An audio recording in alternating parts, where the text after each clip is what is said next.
आज हम class 9th में कोशिका जीवन की इकाई चैप्टर के अंतर्गत सेल या कोशिका पर चर्चा करेंगे। सबसे पहले हम ये जानेंगे कि कोशिका क्या है, सेल क्या है। देखिए, कोशिका जीव शरीर की संरचनात्मक और क्रियात्मक इकाई होती है। तो कोशिका जो है यह सबसे छोटी वह संरचना होती है जो किसी भी जीवधारी के शरीर के निर्माण में भाग लेती है, निर्माण करने का कार्य करती है। और उसके साथ साथ जीवधारियों के शरीर के अंदर जो भी क्रियाएं होती हैं, जिनको हम जैविक क्रियाएं कहते हैं, तो उन सभी जैविक क्रियाओं को संपन्न करने का भी कार्य करती हैं।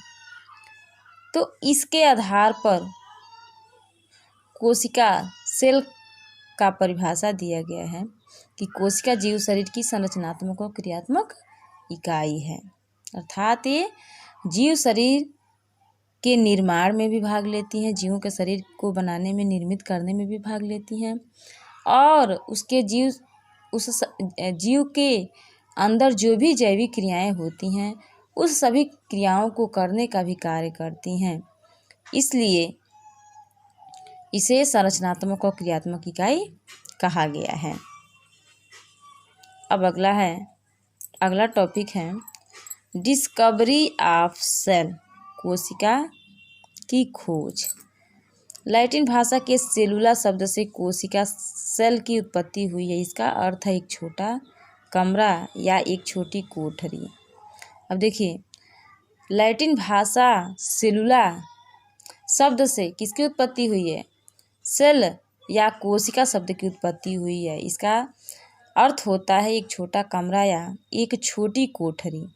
सबसे पहले रॉबर्ट हुक ने 1665 ईस्वी में सूक्ष्मदर्शी के माध्यम से कार्क का एक पतला सेक्शन काट करके उसको जब देखा तो उसके अध्ययन के पश्चात उन्हें उसमें बहुत सारे छोटे छोटे कोष्ठ दिखाई दिए। जिस प्रकार से मधुमक्खी के छत्ता जो होता है, तो मधुमक्खी के छत्ता में देखिए छोटे छोटे कोष्ठ बहुत सारे दिखाई देते हैं।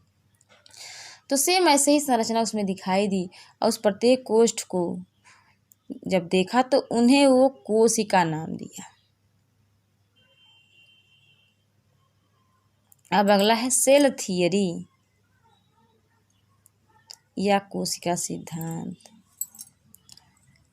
M.J. स्लाइडेन तथा T. स्वान ने 1839 में क्या किया? कोशिका सिद्धांत प्रतिपादित किया। सबसे पहले स्लाइडेन तथा स्वान नामक वैज्ञानिक ने क्या किया?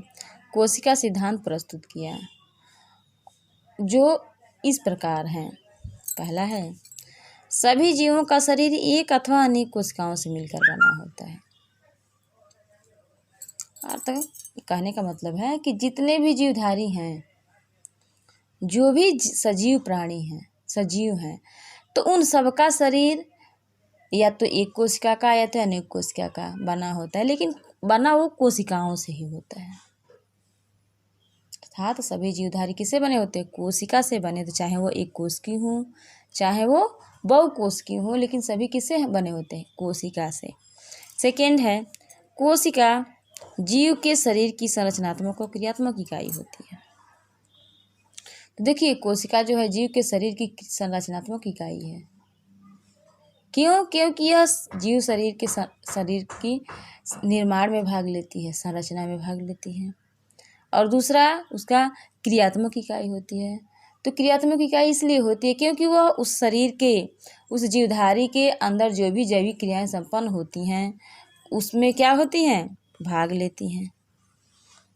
तो इसी के आधार पर कोशिका को जीव शरीर की संरचनात्मक और क्रियात्मक इकाई कहा गया है। अगला है, सभी कोशिकाएं पूर्ववर्ती जीवित कोशिकाओं से बनती हैं। देखिए, अगला कोशिका सिद्धांत है कि जो भी कोशिकाएं होती हैं वह अपने पूर्ववर्ती जीवित कोशिकाओं से बनती हैं। पूर्ववर्ती जीवित कोशिकाओं से, अर्थात कहने का मतलब है कि यहाँ जो भी कोशिकाएं होती हैं अपनी मातृ कोशिका से बनती हैं, उसके पहले जो भी कोशिका होती है उससे बनती हैं। तो इस तरह से ये क्या होता है कि इनका क्या होता है, जनरेशन चलता है, ये ग्रो करती हैं। अब अगला है टॉपिक हमारा कोशिका के प्रकार, टाइप्स ऑफ सेल। अब देखिए, संगठन के आधार पर कोशिका निम्न 2 प्रकार की होती है। संगठन के आधार पर अर्थात उनके निर्माण के आधार पर, उनके संरचना के आधार पर ये क्या होती हैं, 2 प्रकार की होती हैं। एक है प्रोकैरियोटिक कोशिका या प्रोकैरियोटिक सेल, एक है यूकैरियोटिक कोशिका या यूकैरियोटिक सेल्स। अब सबसे पहले हमें जानेंगे कि प्रोकैरियोटिक कोशिका क्या होती है। देखिए, तो जो प्रोकैरियोटिक कोशिकाएं क्या होती हैं, वे कोशिकाएं होती हैं जो पूर्ण रूप से क्या होती हैं, पूर्ण रूप से विकसित नहीं होती हैं, अर्थात उनकी जो शारीरिक संरचना होती है पूर्ण नहीं होती है। इनमें हिस्टोन प्रोटीन नहीं पाया जाता है, इसके कारण क्रोमेटिन का निर्माण नहीं हो पाता है, जिससे जो डीएनए होता है वह क्या होता है कि पूरे कोशिका द्रव्य में एक कण के रूप में तैरता हुआ, बिखरा हुआ पाया जाता है। अर्थात जो केंद्रक होता है वो सत्य केंद्रक नहीं होता है।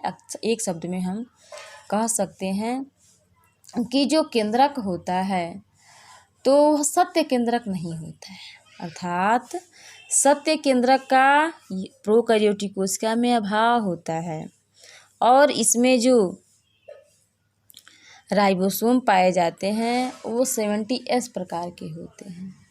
ये कोशिकाएं, प्रोकैरियोटिक कोशिकाएं जो होती हैं वो आद्य होती हैं, प्राचीन होती हैं, इनका पूर्ण रूप से विकास नहीं हुआ होता है। जैसे जीवाणु हैं, नीलहरी शैवाल हैं, ये प्रोकैरियोटिक कोशिकाओं के अंतर्गत आते हैं। अगला है आपका यूकैरियोटिक कोशिका। अब देखिए, ये जो होती हैं ये दोहरी झिल्ली के आवरण से घिरी होती हैं। इनका जो केंद्रक होता है वह पूर्ण होता है, अर्थात केंद्रक आवरण युक्त होता है और कोशिका द्रव्य में न तैर करके ये बीच में पाया जाता है, अर्थात जिस प्लेस पे इसको होना चाहिए उस प्लेस पे होता है, केंद्रक आवरण युक्त होता है, इसलिए इसको सत्य केंद्रक कहा जाता है। इसमें हिस्टोन प्रोटीन और डीएनए संयुक्त होते हैं। इसमें केंद्रिका भी उपस्थित होती है, अर्थात ये कोशिकाएं पूर्ण रूप से क्या होती हैं, विकसित होती हैं। और इनमें जो राइबोसोम पाए जाते हैं वो 80S राइबोसोम होते हैं।